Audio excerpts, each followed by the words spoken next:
Modelling দিয়ে ক্যারিয়ারের শুরুর পর অভিনেত্রী সাবিলা নূর ভক্তদের উপহার দিয়েছেন অসংখ্য নাটক ও টেলিফিল্ম।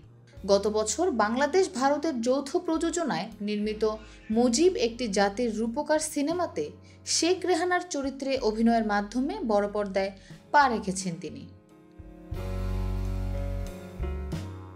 সম্প্রতি এক সাক্ষাৎকারে সাবিলা বলেন, বিয়ের পরে আমার কাজের মান আগের চেয়ে ভালো হয়েছে।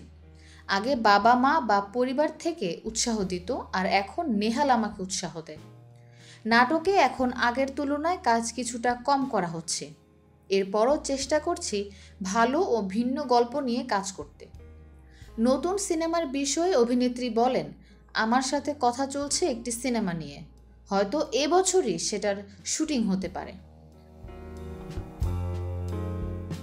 কোন ধরনের সিনেমা, তার গল্প এবং কো-আর্টিস্ট হিসেবে কে থাকবে তা ফাইনাল অ্যানাউন্স হওয়ার পরে বিস্তারিত আপনাদের জানিয়ে দেওয়া হবে। তিনি বলেন, প্রতি ঈদে ভালো ভালো সিনেমা আসছে। এটি দর্শকদের পাশাপাশি আর্টিস্টদের জন্য একটি ভালো খবর। এর কারণে আমরাও ভালো ভালো গল্পে কাজ করার সাহস পাচ্ছি, আর আমি চেষ্টা করি প্রতি ঈদে হলে গিয়ে নতুন সিনেমাগুলো দেখার।